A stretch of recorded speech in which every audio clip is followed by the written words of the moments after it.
தோழர்களுக்கும் மக்கள் மன்றத்தின் சார்பாக வாழ்த்துக்களை வணக்கத்தை தெரிவித்துக் கொள்கிறேன். இந்த நிகழ்ச்சியை மிக சிறப்பாக தலைமையேற்று நடத்தி கொண்டிருக்கும் எங்களது அருமை தோழர் மகேஷ் பார்வேந்தன் தோழர், வார்த்தையில சொல்லணும்னா கேப்டன் அவர்களுக்கு முதல்கள் எனது நன்றியை தெரிவித்துக் கொள்கிறேன். கூடுதலாக இந்த நிகழ்ச்சிக்கு பாடுபட்ட மக்கள் மன்றத்தின் மாநில, மாவட்ட, ஒன்றிய, கிளை பொறுப்பாளர்கள் அனைவருக்கும் உண்மையிலேயே மனதார நன்றியை தெரிவித்துக் கொள்கிறேன். தோழர்களே,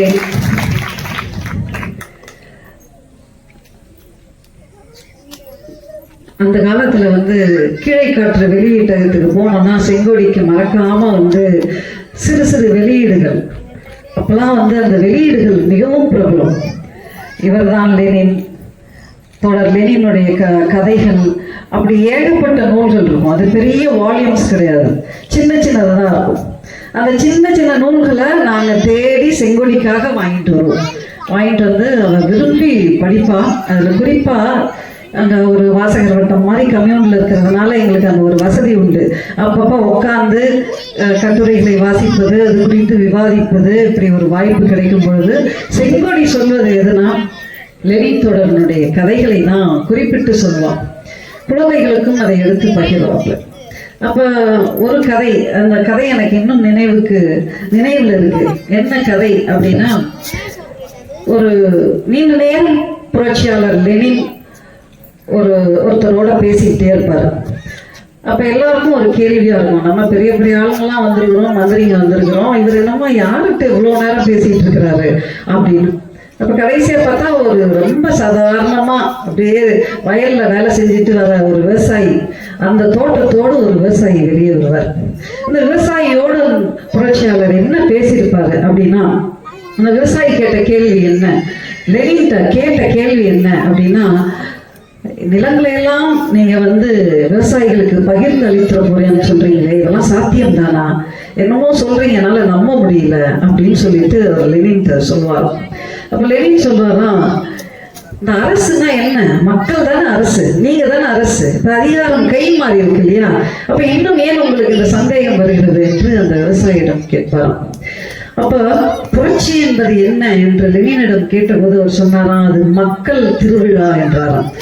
மக்கள் திருவிழா, அது அதிகாரம் கை மாறி இருக்கு, மக்களிடம் கை மாறி இருக்கு, ஆகையால் புரட்சியை நாம் கொண்டாட வேண்டும் என்று லெனின் சொல்றார். ஒரு மாபெரும் தலைவர். உண்மையிலேயே லெனின் எப்படி இதெல்லாம் சாதித்தார்ன்றது ஒரு கேள்வியா இருக்கும். சின்ன உருவம் தான், ஒன்றும் பெரிய அப்படியே ஒரு பர்சனாலிட்டி கலந்துருவாங்களே, அதெல்லாம் அவர்கிட்ட கிடையாது. பாக்கெட்ல கை விட்டுட்டு இருப்பாரு. நம்ம நினைச்சுக்கிறோம் பாக்கெட்ல கை விட்டா ஸ்டைல்னு நினைச்சுக்கிறோம். அந்த குளிர்ல தாங்க முடியாம, குளிர் தாங்க முடியாம தான் அவர் பாக்கெட்ல கையை விட்டுட்டு இருப்பாரு. அப்ப அவரிடம் எப்படி அந்த ஆற்றல் வந்தது அப்படின்னு உண்மையிலேயே போய் அவரை படிக்கும் பொழுது அவரிடமிருந்து நாம் கற்றுக்கொள்ள வேண்டிய விஷயங்கள் என்ன?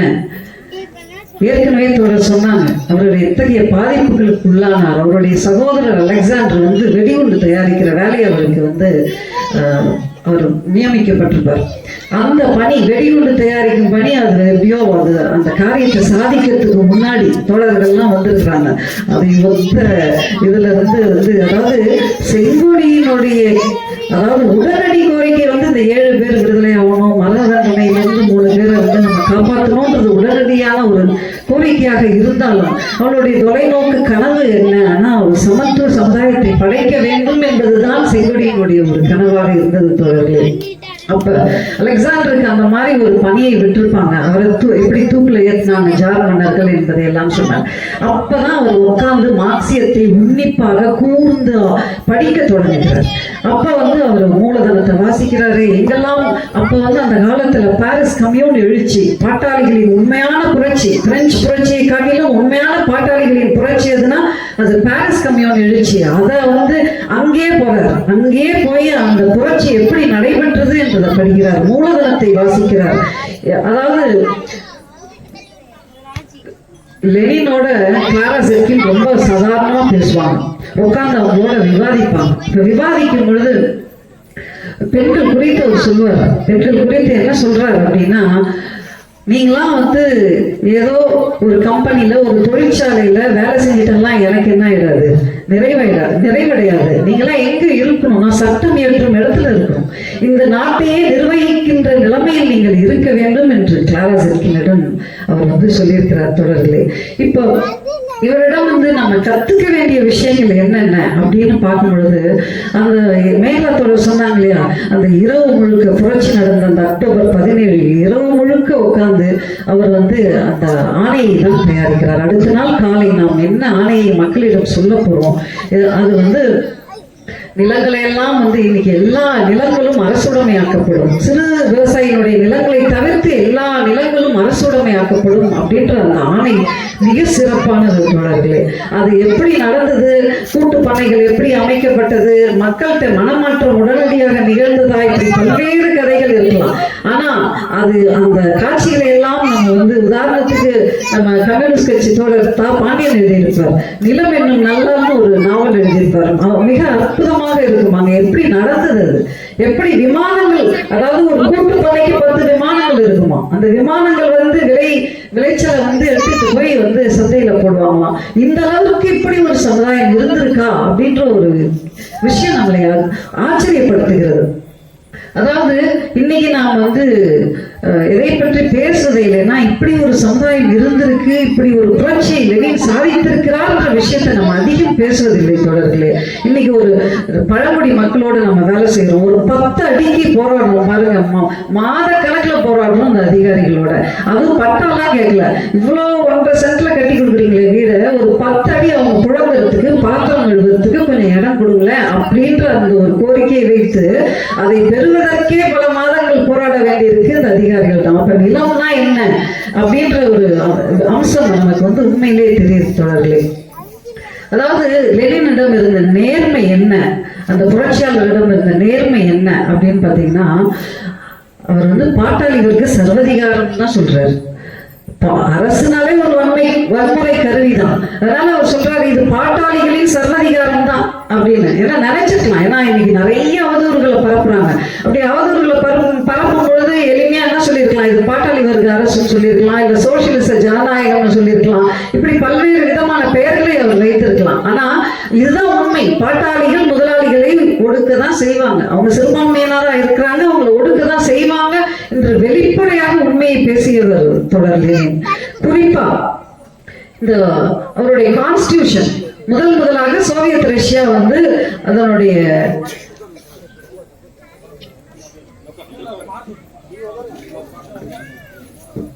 மறுமலர்ச்சி திராவிட முன்னேற்ற கழகத்திலிருந்து வருகை தந்திருக்கும் மல்லை சத்யா அவர்களை வரவேற்கிறோம் மக்கள் மன்றத்தின் சார்பாக.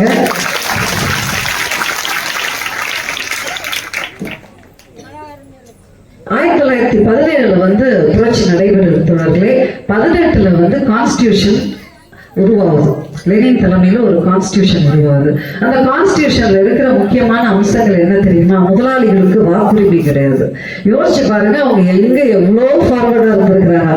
முதலாளிகளுக்கு வாக்குரிமை கிடையாது அப்படின்னா யோசிச்சு பாருங்க, அங்க எங்க எத்தகைய ஒரு எதிர்ப்புரட்சி கிளம்பி இருக்கும் அப்படின்னு. அதுக்கப்புறம் ஸ்டாலினுடைய காலத்துல மீண்டும் ஒரு அமெண்ட்மெண்ட் வருது 1936. அதுல அவர்களுக்கு கொடுத்துறாங்க, மீண்டும் எல்லோருக்கும் வாக்குரிமைன்றது வருது. ஆனா இங்க என்ன நிலைமை, நாம் வந்து நம்ம ஜனநாயகம் வேணும்னு சொல்லிட்டு இருக்கோம். ஆனா இது முதலாளித்துவ ஜனநாயகம், இதுல ஒண்ணுமே இல்லை. உண்மையிலே ஜனநாயகம்னா எல்லாரும் ஈக்குவேட் பண்றது என்னன்னா தேர்தல் தான். ஆனா அந்த தேர்தல் சுதந்திரமா நடக்குதா அப்படின்ற ஒரு கேள்வி, சுதந்திரமா நியாயமா நடக்குதா? உண்மையிலேயே இந்த தேர்தல் சுதந்திரமாக நியாயமாக நடந்திருந்தால் பாஜக மீண்டும் ஆட்சிக்கு வந்திருக்கிறது தோழர்களே, கண்டிப்பாக. ஏன்னா நம்ம பார்க்கிறோம் எவ்வளவு ஊழல், எத்தனை இன்ஸ்டிடியூஷன்ஸ் எல்லாத்தையுமே வந்து பிசி இன்கம் டாக்ஸ் இப்படி அத்தனை நிறுவனங்களையும் பயன்படுத்தி ஊழல் செய்து எலக்ட்ரல் பாண்ட் என்ற விஷயத்தை வச்சுக்கிட்டு தான் வந்து பாஜக வந்து மீண்டும் ஆட்சிக்கு வந்திருக்கிறது. இதையெல்லாம் நாம் வந்து புரிஞ்சுக்கிட்டோம்னா தோழர்களே, நாம் எங்கேயோ போக வேண்டிய தூரம் இருக்கு. ஆனா இந்த ஜனநாயகம்ன்றது இங்க இருக்கிறது முதலாளித்துவ ஜனநாயகம் தான். இந்த முதலாளித்துவத்தை வீழ்த்தணும்னா நமக்கு லெனின் தேவை. கண்டிப்பாக நாம் வந்து சனாதனத்தை எதிர்க்கிறோம், அது ஒரு பக்கம். அதே மாதிரி கூடுதலாக நம்ம வந்து இந்த முதலாளித்துவத்தையும் வீழ்த்தியாக வேண்டும் தொடர்களே. அதை வீழ்த்தத்துக்கு யாரை படிக்கணும், எங்கிருந்து நமக்கு இன்னைக்கு பாருங்க, ஒரு உதாரணத்துக்கு ஒன்று சொல்றோம். அதாவது அமெரிக்கர்களுக்கு வந்து வாழைப்பழம்னா ரொம்ப வந்து பிடிக்கும். சாப்பாட்டுல வாழைப்பழம் கண்டிப்பா இருக்கணும். இந்த வாழைப்பழம் இல்லாம அவங்களால சாப்பிட முடியாது. ஆனா அமெரிக்கால வாழைப்பழம் வந்து விளையாது. அதனால பாக்குறாங்க இது எங்க விளையுது, மெக்சிகோல விளையுது. மெக்சிகோல இருந்து என்ன பண்றாங்க, முதல் வந்து ஒரு கம்பெனி மூலம் விலைக்கு வாங்குறாங்க. அதற்கப்புறம் பாக்குறாங்க என்னன்னா இது இவ்வளோ காசு கொடுக்க வேண்டியதா இருக்கு, பேசாம அந்த வாழை தோப்புகளை குத்தகைக்கு எடுக்கலாம்னு நினைக்கிறாங்க. குத்தகைக்கு எடுக்கிறாங்க. அதற்கப்புறம் பாக்குறாங்க எதுக்கு இது, அந்த ஒட்டுமொத்த மெக்சிகோ, அந்த லத்தீன் அமெரிக்க நாடுகளை எல்லாத்தையுமே அங்க நம்ம ஒரு பொம்மை அரசாங்கத்தையே நிறுவிடுவோம். நம்ம கட்டுப்பாட்டுக்குள்ள எல்லாரும் வந்துட்டாங்கன்னா அதற்கப்புறம் நம்மளுக்கு தானே அது, அந்த பகுதியே நம்மளுக்கு தானே, அந்த நாடே நம்மளுக்கு தானே அப்படின்னு சொல்லிட்டு அங்க ஒரு பொம்மை அரசாங்கத்தை அமெரிக்கா நிறுவுகிறது. தோழர்களே, இது எதற்காக சொல்றோம்னா, இன்னைக்கு குரோனி கேபிட்டலிசம்ன்ற ஒரு வார்த்தையை போடுவாங்க. அதாவது அந்த அதிகாரத்தை வந்து முதலாளிகள் எவ்வளவு துஷ்பிரயோகம் பண்றாங்க, எப்படி கூட்டணியா இருக்கிறாங்க. உதாரணத்துக்கு எத்தகைய ஒரு கள்ள கூட்டணி இருக்குன்றதுக்கு ஒரே ஒரு உதாரணம். அரவிந்த் கெஜ்ரிவால் ஒரு கேள்வியை கேட்டாரு. எனக்கு அந்த கேள்வி ரொம்ப யோசிச்சுட்டே இருப்பேன். யாருக்கு யார் பினாமி, அதானிக்கு மோடி பினாமியா இல்ல மோடிக்கு அதானி பினாமியான்ற ஒரு கேள்வியை கேட்டாரு. அது யோசிக்க வைத்தது தோழர்களே. இவர்களுக்குள்ள இருக்கிற ஒரு கள்ள கூட்டணி. நான் உனக்கு ஒப்பந்தங்கள்லாம் கொடுக்குறேன், நீ எனக்கு வந்து என்ன பண்ணு, எலக்ட்ரல் பாண்டோ ஏதோ ஒரு வழியில எனக்கு வந்து என்ன பண்ணணும், நீ பணத்தை கொடுக்கணும். இப்படி எப்படி இவர்கள் வந்து இயங்கிட்டு இருக்கிறாங்க அப்படின்றதை தான் நம்ம வந்து கூர்ந்து பார்க்க வேண்டியிருக்கிறது தோழர்களே. இதுல நம்ம கூடுதலாக இந்த தலைப்பை ஏன் வச்சிருக்கிறோம் அப்படின்னா, இன்னைக்கு நம்ம பார்த்துக்கிட்டே வரோம். விடுதலை சிறுத்தைகள் கட்சி நம்ம மேடையில அடிக்கடி ஏற வந்து தமிழக வாழ்வுரிமை கட்சியா இருக்கட்டும், தோழர்களா இருக்கட்டும், இவர்கள்ட்ட என்னைக்குமே அடையாள அரசியலை நாம் பார்த்ததே இல்லை. என்னைக்கும் சாதி பெருமை பேசியது கிடையாது, என்னைக்கும் என்ன பண்ணது கிடையாது.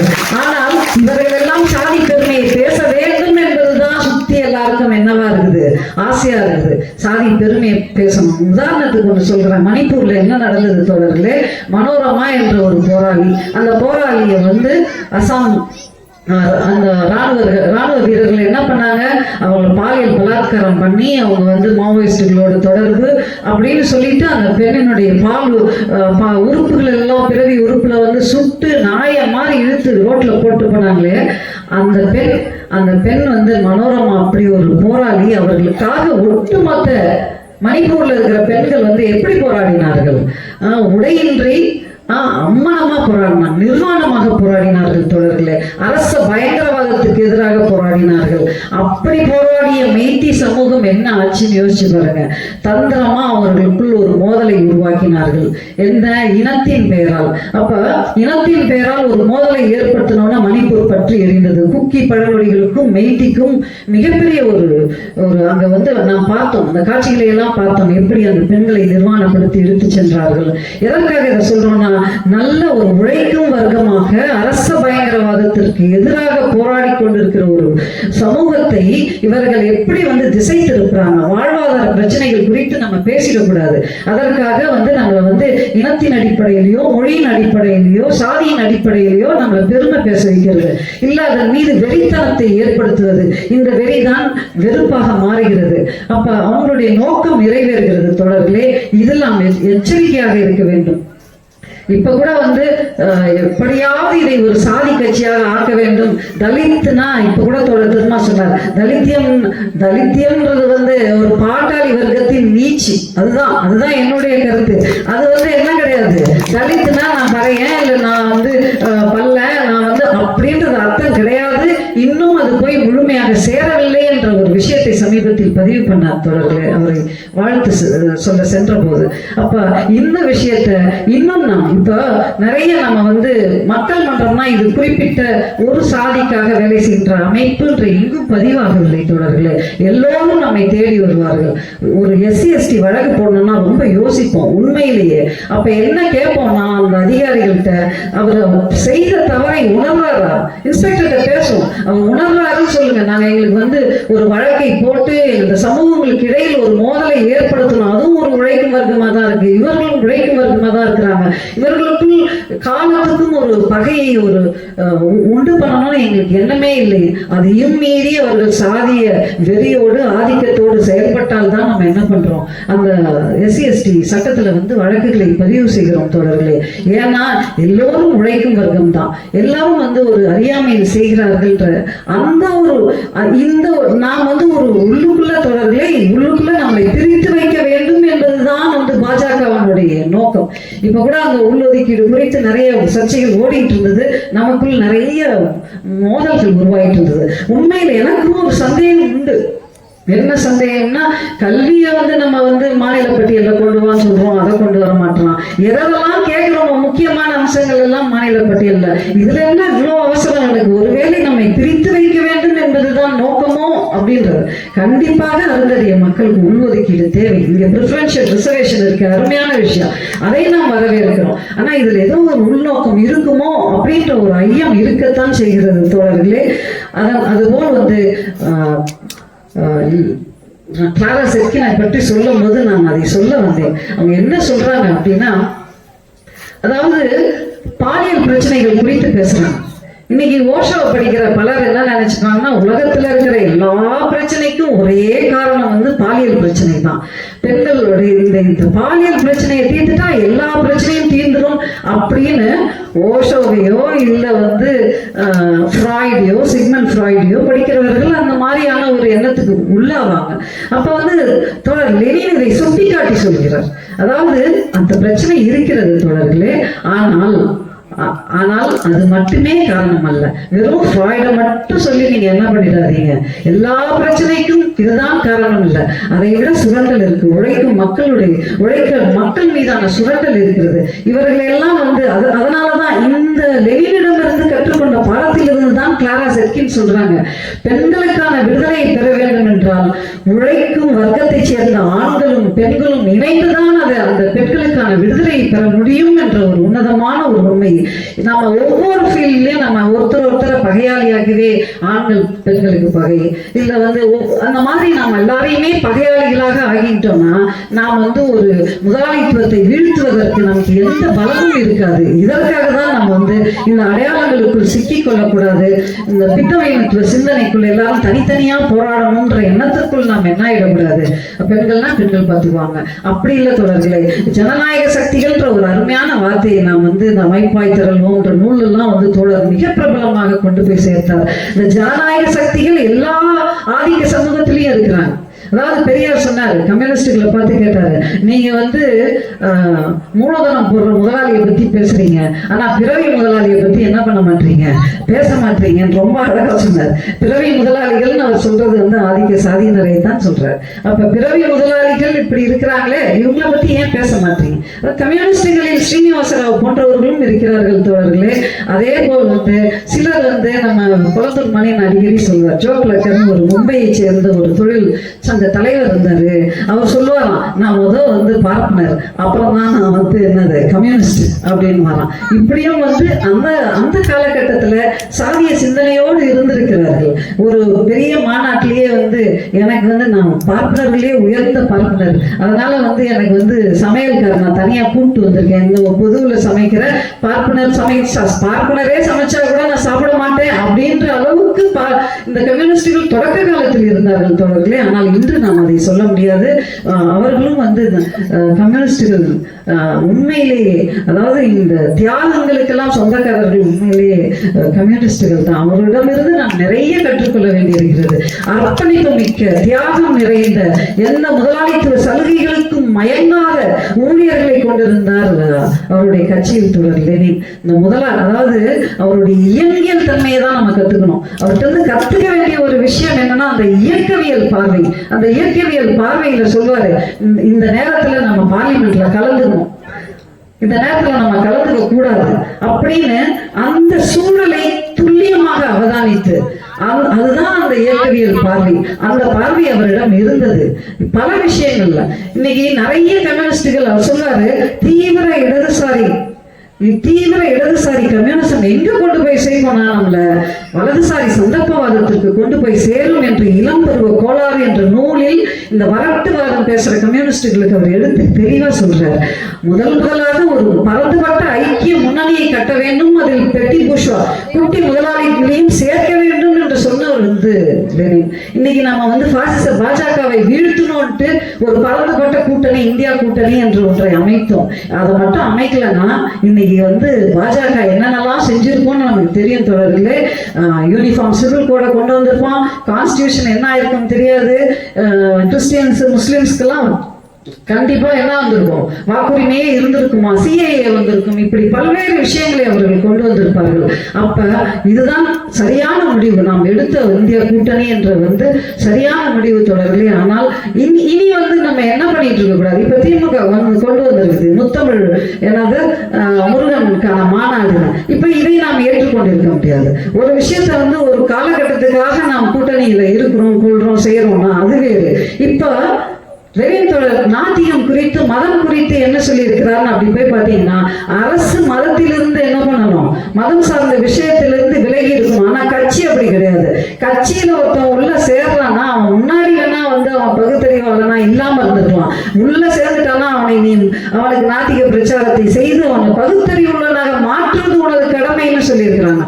அப்படி இருக்கும் பொழுது இந்த மாநாட்டை நம்ம வந்து கண்டிப்பாக என்ன பண்ணணும், பள்ளி மாணவர்களுக்கெல்லாம் என்ன கந்தசஷ்டி பாராயணம் பண்ணணும். அதற்கப்புறம் வந்து அவர்களுக்கு வந்து டெஸ்ட் வைக்கணும், போட்டிகள் வைக்கணும். இப்படியெல்லாம் சொல்றது உண்மையிலேயே வந்து கண்டிக்கத்தக்கது. நாம் வந்து உண்மையிலேயே அவர்களை பாராட்டுகிறோம், திராவிட சிந்தனையை வளர்க்கிறாங்க. உண்மையிலேயே வந்து இந்த திமுக இல்லைன்னா அந்த கூட்டணியே வந்து உருவாயிருக்குமா என்பது மிகப்பெரிய கேள்வி. ஆனா அதே நேரத்தில் அவர்கள் தவறு செய்யும் பொழுது நாம் வந்து ஒரு படி மேல போனோம். இயக்கவாதிகள் வந்து அவங்க பின்னாடி போகக்கூடாது, கம்யூனிஸ்டுகள் அவர்கள் பின்னாடி போகக்கூடாது. அதனால கம்யூனிஸ்டுகள் பாலகிருஷ்ணன் சுட்டி காட்டியிருக்கிறார், இது தவறு என்று சுட்டி காட்டியிருக்கிறார். அதனால அந்த வழியில் நாம் ஒரு படி மேலே போக வேண்டும் தொடர்களே. இது மட்டுமல்ல, இன்னைக்கு வந்து பாஜகவை ஏன் வீழ்த்த வேண்டும், முதலாளித்துவத்தை ஏன் வீழ்த்த வேண்டும்ன்றதுக்கு ஒரு சின்ன சான்று தொடர்களே. 500 கம்பெனிக்கு வந்து அவன் வந்து சாதாரணமா வந்து ஒவ்வொரு ஊழியருக்கும் 6000 ரூபாய் கொடுக்க போதான் மத்திய அரசு பட்ஜெட்ல போட்டிருக்குது. 6000 ரூபாய் கொடுக்க போதான். அப்ப வந்து ஒவ்வொரு ஊழியருக்கும் கம்பெனிக்காரன் கொடுக்கறது 9000, மத்திய அரசு கொடுக்கறது வந்து ஒன்றிய அரசு கொடுக்கறது வந்து 6000. அப்ப 9 6 சேர்த்து 15000. நமக்குள்ள ஒரு கேள்வி வருது. அப்ப இந்த மாதிரியான ஹுண்டாய் போன்ற பன்னாட்டு கம்பெனிகளுக்கு நிலமும் கொடுப்பார்கள், தண்ணீரும் கொடுப்பாங்க, மின்சாரத்தையும் வந்து பெரிய வரி விலக்குகளோட கொடுப்பாங்க, மானியங்களை அள்ளி வழங்குவார்கள், கூடவே ஊதியத்தையும் வழங்குறாங்கன்னா அது எவ்வளவு மோசமான ஒரு செயல் தொடர்களே. அப்ப ஒட்டுமொத்தமா நாம் வந்து இந்த பொதுத்துறை நிறுவனங்களை எல்லாம் தனியார் மயமாக்கிட்டு இருக்கிறாங்களே, நம்ம புலம்பிக்கிட்டு இருக்கிற நேரத்துல ஒரு தனியாருக்கே இவர்கள் வந்து ஊதியத்தை கொடுக்குறாங்கன்னா அது எவ்வளவு மோசமான செயல். அதை விட இந்த லேட்டரல் என்ட்ரின்னு ஒண்ணு இப்ப வந்திருக்கு, நியமன முறை. நம்ம பிள்ளைங்களாம் IAS படிக்கணும், எப்படியாவது ஒரு கலெக்டர் ஆகணும்னு மல்லு கட்டிட்டு இருக்கிறாங்க, தியாகம் பண்றாங்க, இரவும் பகலமா படிச்சுட்டு இருக்காங்க. இவன் நேரடியா ஜாயிண்ட் செக்ரட்டரியா யாரையும் தூக்கிட்டு வந்து நிறுத்துவானா, பெரிய பெரிய தனியார் கம்பெனியில இருக்கிற CEO எல்லாம் தூக்கிட்டு வந்து அங்க இணை செயலாளராக போடுவான்னா இது வந்து எவ்வளவு ஆபத்தானது தொடர்களே. இதை வந்து நம்ம இந்த ஆபத்துகளை எல்லாம் நாம் எடுத்து சொல்லணும். இப்ப வந்து இந்த இஸ்லாமியர்களை சொத்து மேல அவங்களுக்கு ஒரு புரிவு கண்ணை வச்சுட்டாங்க. வக்கு வாரிய சொத்துக்களை எல்லாத்தையும் வந்து புடுங்கணுன்றதுக்காக அதாவது ஒரு டிஸ்பியூட் இருக்கிறதா சொல்லுவாங்க. கடைசியில் அதை கலெக்டர் வந்து என்ன பண்ணுவாங்க, அதை தீர்த்து வைப்பாங்களாம். கண்டிப்பாக இந்த எதிர்கட்சிகளுடைய வலிமையான ஒரு எதிர்ப்பின் காரணமாக தான் அந்த சட்டம் இப்ப வந்து என்ன பண்ணிருக்கிறாங்க, அதை ஒரு கமிட்டிக்கு அமைச்சிருக்கிறாங்க. அதுபோல் பிராட்காஸ்டிங் பில் இன்னைக்கெல்லாம் நமக்கு மெயின் ஸ்ட்ரீம் மீடியாவே கிடையாது. செங்கோடிக்கும் அதுக்கு கனெக்ஷன் இருக்குது. செங்கோடி வந்து இறந்தப்போ ஒரு விஷயத்த சொன்னாங்க, காதல் தோல்வியாக இருக்குமோ அப்படின்னு ஒரு நஞ்சை வந்து தினமலர் வந்து விதைத்தது. அதுல இருந்து நாங்க உங்க பத்திரிகையே எங்களுக்கு வேணாம், எந்த பத்திரிகையாளரும் வரலனாலும் பரவாயில்ல அப்படின்ற ஒரு முடிவை மக்கள் மன்றம் எடுத்தது. அது மக்கள் மன்றத்துக்கு பின்னடைவுதான். பத்திரிகை அதற்கு முன்னாடி ஒவ்வொரு செய்தியும் வெளியே வந்துட்டு இருக்கோம். அந்த பின்னடைவை சந்தித்தாலும் பரவாயில்ல, இப்படிப்பட்ட ஆளுங்களை எங்களுக்கு தேவையில்லைன்னு நாங்க என்ன பண்ணோம், அவர்களை வந்து புறந்தள்ளணும். இப்ப ஒரு யூடியூப் கண்டென்ட்டுக்கு கூட வந்து என்ன பண்ணுவாங்களாம், அவங்க வந்து செக் வைப்பாங்களாம். இப்ப அந்த அளவுக்கு அந்த சட்டம் வந்தது. யாருமே சாதாரணமா யூடியூப்ல பேச முடியாது. ஆனா இப்ப அது தடுத்து நிறுத்தி வைக்கப்பட்டிருக்கிறது தோழர்களே. ஆகியால் இறுதியாக ஒரு விஷயத்தை சொல்லி முடிக்கணும். லெனின் தொடர் வந்து உயில் எழுதி வச்சிருக்கிறாரா அப்படின்னு ஒரு கேள்வி.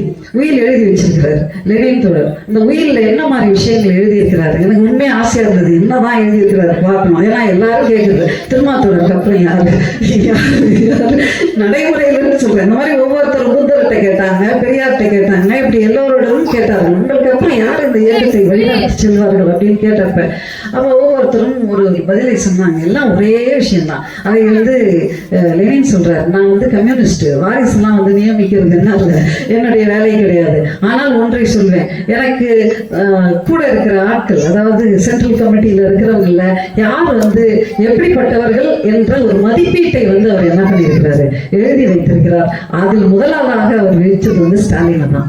ஸ்டாலினை தான் வந்து அவர் வைத்திருக்கிறார். தோழர்களே, முதல்வர் ஸ்டாலின் இல்லை, நம்ம ரஷ்ய நாட்டு ஸ்டாலின் அப்படின்னு. அப்ப வந்து ஸ்டாலின் எழுதி வைக்கிறாரு, அடுத்து ட்ராட்ஸ்கி எழுதி வைக்கிறார். அப்ப இன்றைக்கு ஏகப்பட்ட அவதூறுகள், அதாவது முதலாளித்துவ பத்திரிகைகள் கொஞ்சம் நஞ்சம் அவதூறு இல்லை. ஸ்டாலின் அவர் ஒரு டிக்டேட்டர், ஒரு சர்வதிகாரி, அதை எதிர்பட்டு எழுதுறாங்க. உண்மையிலே ஸ்டாலின் இல்லைன்னா ஹிட்லர் வந்திருப்பான். தொடர்ந்து அந்த ஒரு 2ஆம் உலக போரில் ஸ்டாலின் இருந்ததால் மட்டும்தான் இன்னைக்கு என்ன நடந்தது, பாசிசத்தை வீழ்த்த முடிந்தது. இல்லைன்னா உலகம் முழுக்க ஹிட்லருடைய பாசிசம் என்னவா இருக்கும், அது வந்து பரவி இருக்கும். இந்த அபாயத்தை 2.5 கோடி மக்களை வந்து அவங்க விவசாயத்துல இருந்தாலும் சரி, இல்ல ரோட்ல பெருகிட்டு இருந்தாலும் சரி, போகணும்னு அந்த பட்டாளம் கிளம்பியது ஸ்டாலினுடைய ஆணைக்கு இணங்க. அதையெல்லாம் நாம் குறைத்து மதிப்பிட முடியாது. யாரையுமே சொல்றேன், எப்பேற்பட்டவர்களாகவும் நான் எந்த நிலையில இருக்கிறேன்றதை யோசிச்சுட்டு ஒரு சுய விமர்சனத்தோட நம்ம வந்து மற்றவர்களை வந்து குற்றம் சாட்டுவது வந்து நல்லது அப்படின்ற விஷயத்தோட தொடர்களே ஆள் வந்துருச்சு. அதனால வந்து முக்கியமாக எனக்கு மிகவும் வந்து லெனின் தோழருடைய வரிகள், அதாவது ஏகாதிபத்தியம்னா என்ன, அது முதலாளித்துவத்தின் உச்சம். குறிப்பா ஒன்று சொல்வார், அதாவது முழு முதல் சுதந்திரம் என்று ஒண்ணு கிடையாதுன்னு சொல்வார். அது நம்ம நிறைய பேருக்கு சில நேரங்கள்ல நான் என்னுடைய மை பாடி மை ரைட்ன்றோம், இல்ல நான் சமூகத்தினுடைய உற்பத்தி, நான் எதை செஞ்சாலும் அது சமூகத்தை எப்படி பாதிக்கிறது என்ற ஒரு உணர்வோடு செயல்பட வேண்டும். அதுதான் அமைப்பினுடையது. அமைப்பு என்ன சொல்லுது அப்படின்னா, ஒரு அமைப்பு என்பது தனி மனிதனை சமூக மனிதனாக மாற்றுகிறது. அதனால அமைப்புல இருக்கணும் தோழர்களே. அமைப்பின் கட்டுப்பாடுகளுக்கு வந்து ஏற்கனவே மேகலா தோழர் சொன்ன மாதிரி அந்த ஜனநாயக மத்தியத்துவம்னா என்னன்றத வந்து நம்ம சொல்லணும். உடனே ஒரு மகிழ்ச்சி வந்து கொஞ்சம் தடாலடின்னு பேசிட்டாங்கன்னா உடனே அவங்க ஹிட்லர் மாதிரி இல்ல, இதுதான் ஜனநாயக மத்தியத்துவம் தான் இது. அதாவது நாங்க முடிவு பண்ணி எல்லோரும் சேர்ந்து அமைப்புல எல்லோரும் முடிவு பண்ணி தான் அது ஃபைனலா அவங்க ஒரு செயல்பாடு செய்யறாங்க, ஒரு செயலை செய்யறாங்கன்னா அது வந்து அதை தனிநபர் சர்வதிகாரம்லாம் ஈஸியா என்ன பண்ணிடக்கூடாது, சொல்லிடக்கூடாது. அப்ப ஜனநாயக மத்தியத்துவம்னா என்ன, சுய விமர்சனம்னா என்ன, விமர்சனம்னா அந்த வரிசையில கூட கம்யூனிஸ்டுகள் மாத்தி போட மாட்டாங்க. முதலில் சுய விமர்சனம், அப்புறம் தான் விமர்சனம். விமர்சனம் ஈஸி, சுய விமர்சனம் கொஞ்சம் கஷ்டமா தான் இருக்கும். ஆகையால இந்த வரிசையில் கூட ரொம்ப வந்து கவனம் செலுத்த வேண்டும் தொடர்களே. ஆகையால் அதாவது மாவோக்கு அப்புறம் வந்தார் அடுத்து வந்தவர் என்ன பண்ணாருன்னா, எனக்கு வந்து சிலர் அமெரிக்காவுக்கு போறாங்க, அமெரிக்காவுக்கு போயிட்டு சொல்றாங்க, அமெரிக்கால எந்த பொருளை கேட்டாலும் வந்து என்ன கிடைக்குதுன்னா சைனா ப்ராடக்ட்ஸ் தான் கிடைக்குதான். எந்த பொருளை எடுத்தாலும் சீனத்து ப்ராடக்ட்ஸ்னா, அப்ப எல்லாருக்கும் ஒரு கேள்வி, என்ன எப்படி வந்து ஒரு சீன ப்ராடக்ட்ஸ் இவ்வளோ கிடைக்குது அப்படின்னு பார்த்தா, அதற்கு காரணம் அந்த காலத்துல மாவோ தலைமையில நடைபெற்ற நில சீர்திருத்தம் தொடர்களே. எல்லா சீனா இந்தியாவை போல் சீனாவும் மக்கள் தொகை அதிகம் கொண்ட ஒரு நாடு தான். அங்கே சீப் லேபர் கிடைக்குதுன்னு ஏகப்பட்ட கம்பெனிகள் போகுது, ஆப்பிள் போன் முதல் கொண்டு எல்லாமே அங்க நடக்குது. ஆனால் அங்க இந்தியா அளவுக்கு ஊழியர்கள் பாதிக்கப்படுவதில்லை. காரணம் என்ன தெரியுமா, அவங்க எல்லாருக்குமே நிலம் இருக்கு. அவங்க கிராமத்துல அவங்க அப்பா அம்மா இருப்பாங்க, பிள்ளைங்க எங்க இருக்கும், நகரத்துல இருக்கும். எந்த மிகப்பெரிய பாரமும் இருக்காது. அதனாலதான் அந்த தலைவர் சொன்னாங்க, எனக்கு ரூம்ல ரொம்ப மூச்சடைக்குது, ஜன்னலை திறக்கிறேன், கொசு வருதுன்னு தெரியும், ஆனா அந்த கொசுவை எதிர்கொள்ள எனக்கு தெரியும். அந்த அளவிற்கு எங்களுடைய கட்சியில் இறையாண்மை இருக்கு, கட்டுப்பாடு இருக்கு. நான் எந்த கம்பெனியும் என்ன பண்ணிட மாட்டேன், என்ன ஆட்டி படைக்க விட்டுற மாட்டேன் அப்படின்ற அந்த ஒரு தன்னம்பிக்கை, அந்த கட்டுப்பாடு அவர்களிடம் இருப்பதனால் சைனா இன்னைக்கு பெரிய வல்லரசாக இருந்து கொண்டிருக்கிறது. தோழர்களே, இத்துடன் வந்து முடித்துக் கொள்கிறேன். நன்றி, வணக்கம்.